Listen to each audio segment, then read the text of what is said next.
and coming to the store and ambush the workers, snatch and grab. A rash of robberies in East Baltimore has residents on edge. Why it has them worried about the future of their community.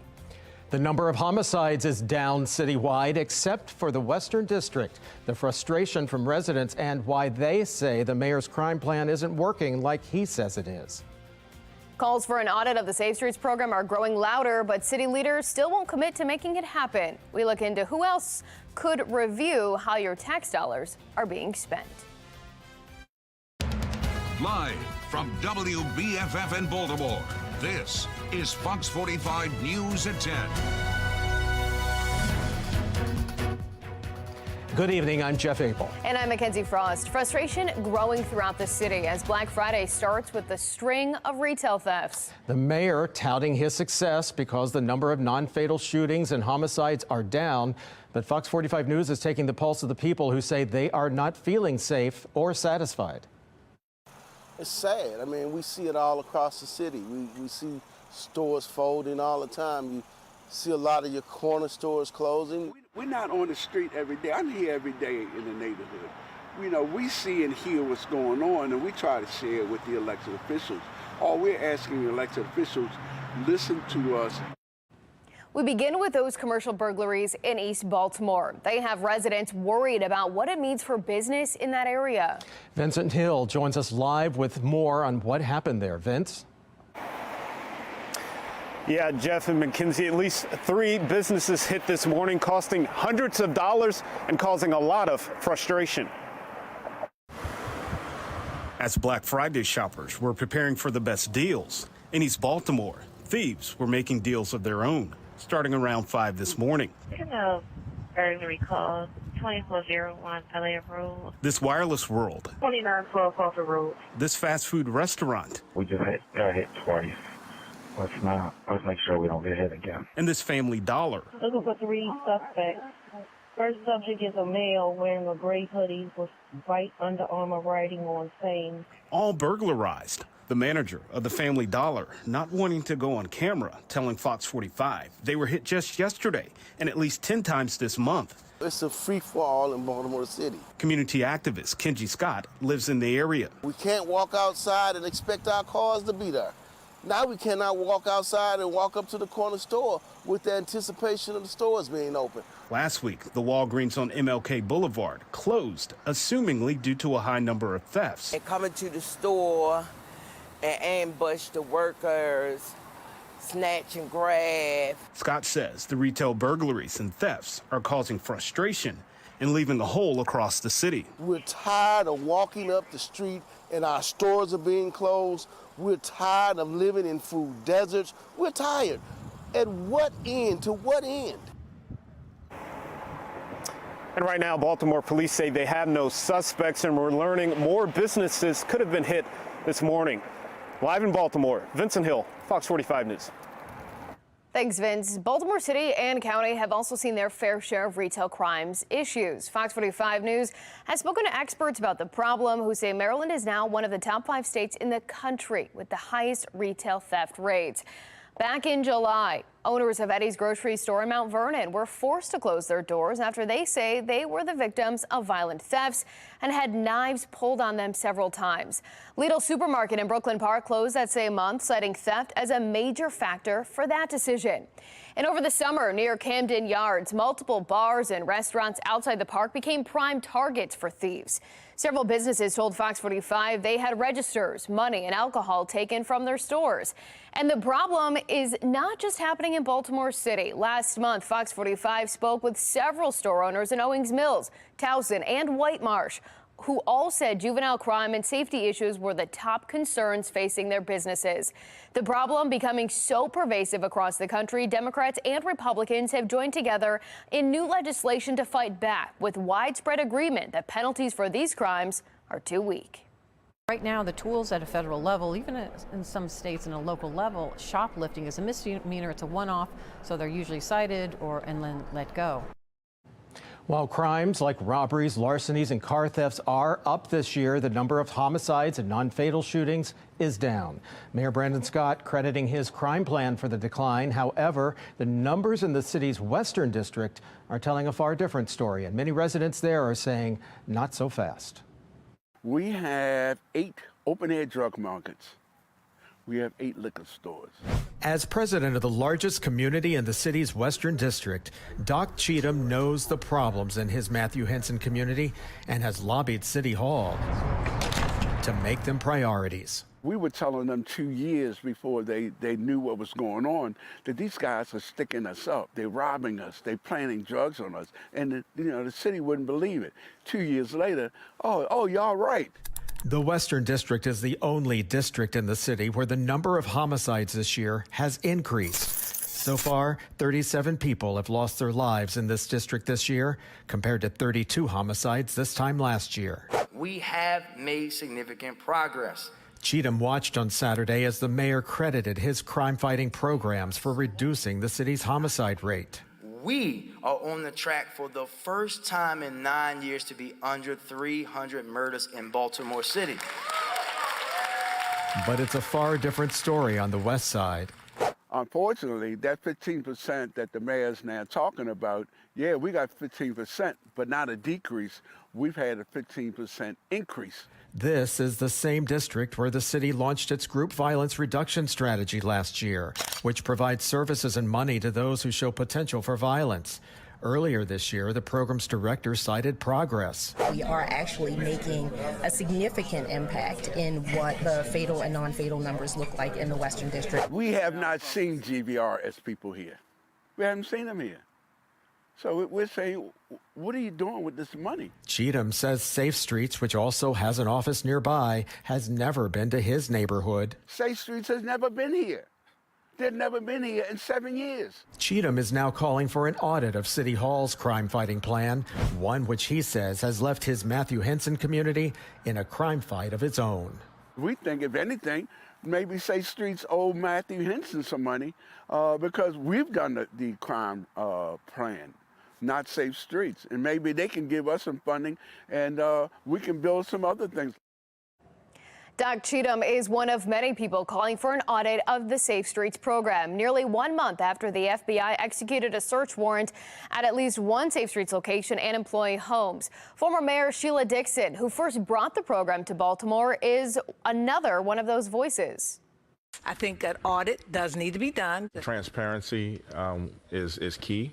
If you have people that are benefiting from tax dollars, then there should be some accountability there. Baltimore City leaders have yet to indicate when an audit of the city agency overseeing the Safe Streets program will begin. But we're investigating whether city leaders are the only ones who could review how your tax dollars are being spent. Pressure is building for Mayor Brandon Scott to take a deep dive into the city agency he created in 2020. The Mayor's Office of Neighborhood Safety and Engagement, or MONSE. It's in charge of the Safe Streets program, and right now, the federal government is investigating. But a federal probe isn't the only thing raising questions about the operations of Safe Streets. Fox 45 News obtaining documents showing hundreds of dollars being spent by Safe Streets on shoes, and thousands of federal COVID dollars spent to send some Safe Streets workers to Los Angeles for training. What I would encourage, MONSE to do is to start being transparent and start answering questions so that we don't have to wait for an audit. Mayor Brandon Scott indicating he welcomes an audit of MONSE. Well, I think that McKinsey, the voters of Baltimore voted to have audits, and they voted to have them in this way. And I can't direct the Department of Audits to do that because they don't work for me. But how that will be done remains a question. MONSE is not part of the other city agencies routinely audited, but an audit commission that includes Councilman Isaac Yitzi Schleifer and these 6 other members has the authority to ask the city auditor for a review. Fox 45 News asking all of the members of the commission about an audit, in addition to Schleifer, Councilman Eric Costello, Comptroller Bill Henry, and Inspector General Isabel Mercedes Cumming all say they support auditing MONSE. After ignoring questions from Fox 45 about the audit, City Council President Nick Mosby facing questions in person. I'm not opposed to it, but I don't know that the information that you gave folks with this trip or with ARPA dollars specifically raises to the level that with the limited audit resources we have, that this is the thing that we should be auditing at the moment. The other members, Councilman Christopher Burnett and the city's finance director, ignoring our questions about moving forward with an audit. But it's not just city tax dollars funding Monzi and the Safe Streets program. The state also providing money to fund the operations, meaning state auditors can also probe the spending habits. So we asked Mayor Scott about the possibility of state leaders taking a look at how his flagship gun violence prevention program is spending tax dollars. Would you support the state forensic auditors taking a look at how the money is being spent for the Safe Streets program? Well, I think that we have a fabulous comptroller in the city of Baltimore who is quite capable of doing that. So if the state auditors were to say they wanted to do it, would you support that? Well, I just answered that question. City first, and then if the state wants to step in and do that, they can have at it. We're not hiding anything. FOX45 also reaching out to state lawmakers to find out if they would support an audit of Monzi. So far, Republican State Senator Justin Reedy saying yes. Meanwhile, taxpayer advocate David Williams argues Mayor Scott could find a way to get an audit of Monzi done now. The mayor needs to show leadership here, and whatever it takes to get this entity audited. There's no excuse. Even if it means spending money on an outside company to do so. It is appropriate for the city to spend money for an audit because what they uncover could ultimately save more money than what's being spent on the audit. Monzi is spending a lot of money now. Taxpayers can't wait until 2025, 2026 to find out where the money is being spent. The Safe Streets program hires former convicts, but it's not clear how the program makes sure employees don't continue to commit crime while they're working for Safe Streets. One example, Ronald Alexander, a Safe Streets worker who was convicted of distributing drugs in communities he was tasked with protecting. He's also accused and convicted of trying to use his status as a Safe Streets worker to hide his drug dealing. And in the Brooklyn office last year, a federal indictment accused Vernon Harper of possessing fentanyl with the intention of distributing it. He was sentenced to 18 months in prison. Safe Streets worker Ronald Brady Jr. was accused of killing Damon Scroggins in September 2019. The case went to trial 3 years later, but ended in a hung jury. Brady was acquitted back in March. Scroggins' family calls Safe Streets a criminal enterprise. My belief is that our city government is financing a criminal enterprise. I believe that within my heart. Our city government is so invested in it that it's turning a blind eye to what it really is. And that brings us to our question of the day. Do you think Safe Streets needs to be paused until we learn more about it? So far, 93% say yes. You can head to foxbaltimore.com/vote to weigh in.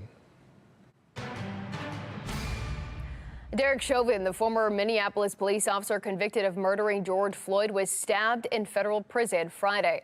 That's according to the Associated Press, who says Chauvin was seriously injured. It happened at the Federal Correctional Institute in Tucson, Arizona. Chauvin was sent there from a Minnesota state prison in August of 2022 to serve a 21-year federal sentence. It's been a pretty nice day, good for shopping, and if you'll be traveling tonight or tomorrow, it still looks pretty nice, but we are talking cooler temperatures. Right now we're seeing the 30s and the 40s around Maryland. Fairly mild, but of course those numbers will continue to fall tonight. We're looking at lows in the upper 30s and the low 40s. It is going to be a rather cool night. Coming up, we'll have a closer look at what you can expect for the day tomorrow and the rest of the weekend in my full forecast. Back to you. Coming up on Fox 45 News at 10, a fundraiser for the Marin family to make sure Rachel Marin's children have a great holiday. More than 3 months after she was killed, we'll take you to the emotional day as neighbors line up to show support. Airports across the country are bustling with travelers this holiday weekend, and BWI is no exception. How busy has it been? And the good news for anyone trying to drive to their destinations. And Forbes lists Hamas as one of the world's wealthiest terrorist organizations. After the break, we'll take a look at where all that money is coming from.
24 of the roughly 240 hostages taken by Hamas during its brutal October 7th raid on Israel are now free. Among them, more than half were Israeli citizens. President Joe Biden addressing the release. Today's release are the start of a process. We expect more hostages to be released tomorrow, and more the day after, and more the day after that. The IDF has confirmed the hostages are now back in Israel, where they have undergone an initial medical assessment. The Israeli government says many of the hostages are young children. The deal negotiated by the U.S. and Qatar also called for a 4-day ceasefire, which is underway right now. It also requires Israel to release dozens of Palestinian prisoners and allows some fuel to be delivered into Gaza. So this deal is all about leverage. So when you think about Hamas holding back Americans, they're holding back Americans so they have leverage over the United States. Meanwhile, the United States says it is committed to bringing home American hostages. 2 American women and 1 4-year-old child, Abigail, who remains among those missing. We also will not stop until we get these hostages brought home and an answer to their whereabouts. As a humanitarian crisis worsens in the Gaza Strip, those critical of sending aid argue that additional resources won't make it to the Palestinian people and will only fuel more terrorism. National correspondent Kayla Gaskins takes a look at where Hamas gets the money to wage war. Targeting Hamas's finances to cripple their terror activity is easier said than done. They've also played or gamed the system so well that they have amassed this wealth and have been fairly successful in doing so. Over the decades, Hamas evading a slew of international efforts and sanctions to empty their coffers, developing a complex, multi-pronged, extremely lucrative revenue system that's consistently placed them on Forbes' list of the richest terror organizations in the world, only behind Hezbollah and the Taliban, ahead of Al-Qaeda and ISIS. According to the U.S. Treasury, Iran gives Hamas between $100 million and $300 million per year. Hamas also heavily taxes Gazans, at least $300 million a year before the current war. Then there's money from criminal activity and from charities, billions of dollars in humanitarian aid siphoned off by Hamas over the years. Terrorist groups are the ultimate black box. I mean, we have no idea what they're spending their money on. Bruce Hoffman, a senior fellow at the Council on Foreign Relations, says one look at the extreme poverty in Gaza shows most of this money never makes it to the Palestinian people. Hamas's military budget is annually estimated to be somewhere between $100 and $350 million. I mean, that's where the money's going. Additional funds appear to have made top Hamas officials billionaires. According to the Israeli government, the top 3 men, now worth a combined $11 billion, living in lavish luxury in Qatar. There's obviously ample amounts left over that goes to line individuals' pockets. As some try to blame Israel and Egypt's blockade for the extreme poverty and suffering in Gaza, Hoffman and other experts argue blame for the dire economic conditions lies squarely with their government, Hamas. In Washington, I'm Kayla Gaskins.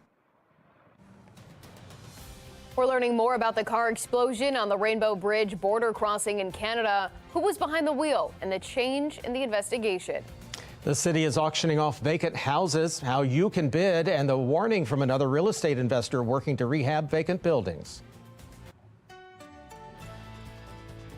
It was pretty mild today, but you'll notice a sharp change in those temperatures tomorrow. We're talking highs only in the mid-40s. That's followed by the low 50s, numbers closer to average on Sunday and Monday.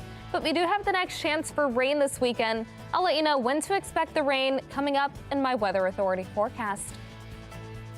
And a live look over Towson shows a nice, calm evening this Black Friday. It'll be a chilly weekend for anyone out doing their holiday shopping.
Taking a look now at the Fox box, top left, the FBI ended its investigation into an explosive car wreck on the Rainbow Bridge border checkpoint in Niagara Falls.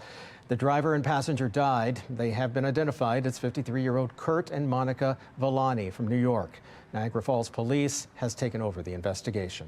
Top right, crews in Kentucky spent the day working to remove train cars and spilled material at the site of a derailment that sparked a chemical fire on Wednesday. At least 16 freight cars derailed, spilling molten sulfur. Kentucky's governor has declared a state of emergency. Bottom left, New York City's mayor is being sued for sexual assault. The legal summons, which was filed this week, does not contain details of the alleged assault, but says it happened in 1993 while Adams and the plaintiff both worked for the city. The case seeks a trial and $5 million in relief. Adams denies all wrongdoing. Bottom right, FIFA opening disciplinary cases against Argentina and Brazil after fan violence delayed the start of a World Cup qualifying game. FIFA is charging the Argentina Soccer Federation with crowd disturbances and the Brazilian Federation for failing to manage security.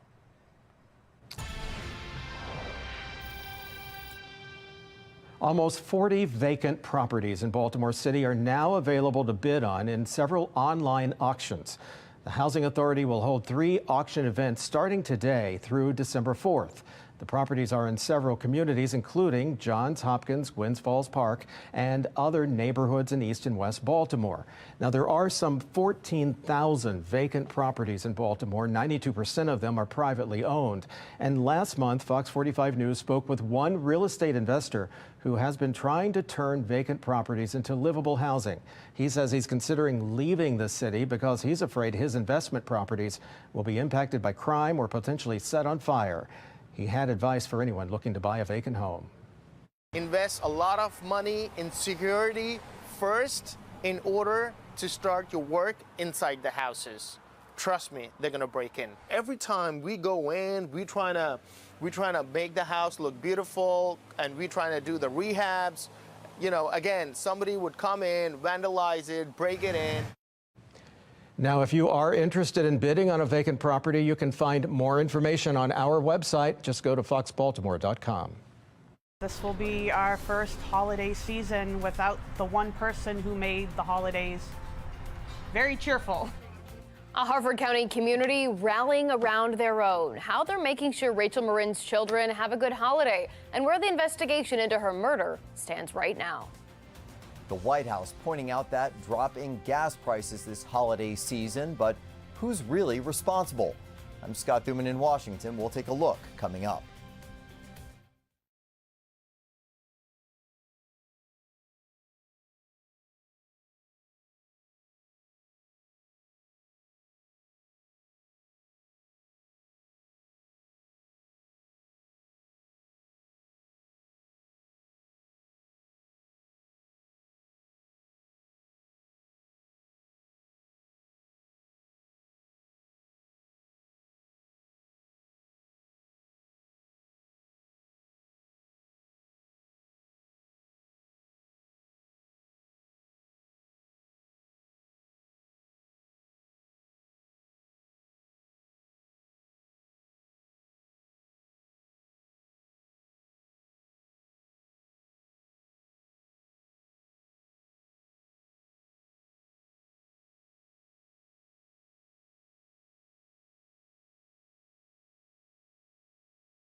We're following three big stories at 10:30. The holiday shopping season is bringing out porch pirates in droves. We're demanding answers from the post office and taking a look at how you can protect yourself. Good news for anyone traveling to their holiday destinations. Gas prices are dropping. We look into who's responsible for the relief at the pump, the president or someone else. A Harford County restaurant holding a fundraiser for the Marin family. A portion of Box Hill's profits today going directly to Rachel Marin's 5 children. We just wanted to keep the word out there and, try to give these kids a good Christmas. This will be our first holiday season without the one person who made the holidays very cheerful. This year it was very sad, very heavy, very quiet. And we begin there. Rachel Marin was killed back in August. Her body was found on the Mon Pa Trail in Bel Air. She left 5 children behind. Marin's family went to the restaurant today to thank everyone for their support. They say the turnout was incredible, with people lined up around the block to get in. Both the family and restaurant owners say it was an emotional day, and they're grateful for the love they feel from the community. I've been crying all day. I've had people come up to me and tell me how sorry they were and how they didn't plan on going out to eat today, but they saw the fundraiser, so they wanted to come out and show their support. And it's been truly touching. My mom came in and she cried. As soon as she came in, she started crying. We just want to say thank you for everyone that supported it. Yes, thank you. It's been a great turnout, and I think it means a lot giving back. It's been more than 3 months since Marin was murdered, but no suspect has been arrested. Despite that, the Harford County Sheriff's Office says the case has not gone cold. Authorities are still searching for this unidentified man who's the suspect in the murder. The man was captured on an outdoor home security camera in Los Angeles, but his face not entirely visible. Authorities say this video from a separate crime he committed there. And earlier this month, the lawyers for the Marin family sent letters to principals of 5 high schools in Los Angeles near where the suspect was caught on camera, hoping a former teacher or student recognizes him. They also distributed reward flyers in both English and Spanish. Today, Marin's family says they are not giving up the search. We really, really need closure more than anything. It's too hard. You stop and you look at every man walking by, every car from out of the state. It's exhausting.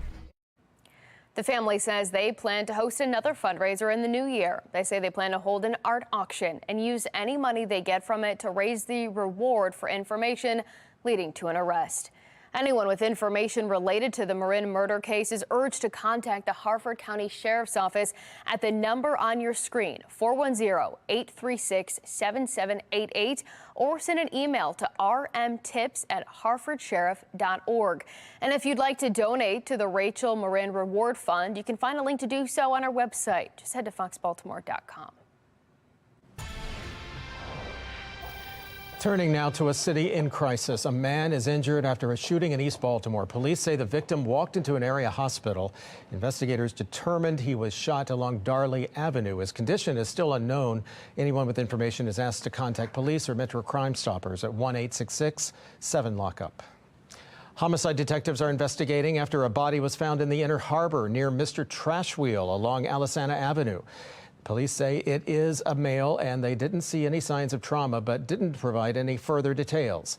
The medical examiner will conduct an autopsy to determine the exact cause of death and identity of the person. And the Baltimore Museum of Art was closed today because of a bomb threat. Police say the threat was sent via email this morning. They say the call was unfounded. BWI Airport's parking lots reached capacity today with only 3% availability left in just one lot.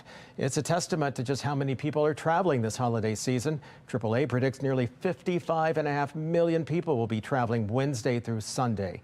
And the busiest day is yet to come. Experts predict that will be Sunday. It'll be the busiest air travel day of the year, predicting more than 3 million travelers on 22,000 different flights. Experts and travelers alike recommend getting to the airport early if you have to fly on Sunday. I always show up like 2 hours earlier than I probably need to. It's definitely one of those years that you're going to want to plan ahead. And if you're one of the millions of travelers driving to their holiday destination this year, you've likely noticed a change in how much it costs to fill up. The question is, who should get the credit or the blame for what you're shelling out at the pump? Sinclair Chief Political Correspondent Scott Thuman takes a look. As Americans are expected to hit the roads in record numbers this holiday season, they are also getting a small break here at the pump, where prices are $3.26 a gallon, down about 32 cents from a year ago. President Biden taking some credit for the cost drops. Just in time for holiday travel, gas prices are down $1.70 from their peak. Airline tickets are down 13% over the last year, and car rentals are down about 10%. However, are the accolades his to have? Politicians aside, gas prices move because of economics, not who's in the White House, not solely focused on the United States. Oil is a global commodity, and it's wrong for politicians to blame politicians for economics, and it's wrong for politicians to get credit for economics. Patrick DeHaan, analyst for Gas Buddy, says it's true the administration has cleared the way for more drilling as the war between Ukraine and Russia hurt supplies and Middle East countries cut production. So domestic production is way up to a record 13.2 million barrels a day, and oil production from federal lands and waters now higher than under the Trump administration. But President Biden doesn't talk much about that, knowing the far left of his party and some of his voting base would be disappointed. He paraded into the White House under cracking down on oil production. We don't see the Biden administration exactly touting the fact that U.S. oil production is back at a record, simply because his agenda was championed on potentially ending fossil fuels, as he so eloquently put it. Yet he says when it comes to driving the markets, it is still the global system and not just the White House behind the wheel. In Washington, I'm Scott Thuman. While Black Friday may not be as chaotic as it used to be, stores in our area did still see plenty of shoppers today. The stores in Canton Crossing opened at 6 o'clock this morning. Our cameras caught a lot full of people and a rush of shoppers. For Black Friday this year, shoppers are estimated to have spent $9.6 billion shopping for gifts online. That's according to new numbers from Adobe Analytics, which found that on Thursday alone, Americans already spent $5.6 billion online. That's a 5.5% increase compared to last year and nearly double of what Americans spent on Thanksgiving Day in 2017. This increase in sales is driven in part by companies that have been inching up their holiday deals earlier into November, a trend that took off in 2020 with the pandemic. The Christmas shopping season means porch pirates are, of course, out in full force. Steve Levine with our Sinclair sister station in New York is taking a look at what can be done to prevent those thefts. Package deliveries expected to skyrocket the next month as the holiday season hits high gear. We have a key for each person, and you open it up. Jason, who asked not to be identified for safety reasons, shows us a layer of security at his New Albany apartment complex that has special lock boxes for delivered packages. And you take the key and you will go down and you will open up the large box that has the number on it, and you'll take your package out. But Jason tells us the packages not always dropped into the lock boxes after being delivered. He tells us since July, 4 packages he and his wife ordered to be delivered by the U.S. Postal Service have been stolen. 2 packages within the past 2 weeks. Jason recently shot this video that he says shows delivered packages sitting on this mail counter, ripped open and empty after being targeted by thieves. They're just laid out so anybody can freely pick them up, take them, and that's what's been happening. We've had a high frequency of theft. Jason says he's been trying to get the Postal Service to address the problem for months. That was in July. Then it started up again just recently. When I reached back out to them, they said they would get back with me. But Jason tells us he has yet to get a response from the government. ABC6 reached out to the Postal Service for Jason. In a statement, they told us in part, USPS is unaware of package thefts at the apartments. In a previously arranged agreement with the apartment complex management, the carrier leaves packages outside the parcel lockers when the lockers are full to eliminate the need for residents to pick up their packages at the post office. We will work with the apartment management to find an alternative solution. I would like them to have some accountability. ABC6 is on your side with simple ways you can stop the porch pirates. Track the ID number on the package so you know when it will be delivered. Require a signature on delivery, and get an alternative location so you know your package will be delivered safely. Jason and his wife already tracking their packages and now considering renting a P.O. box as they wait to learn if their packages can be delivered safely. It's beyond stressful, it's beyond unacceptable, and something's got to change.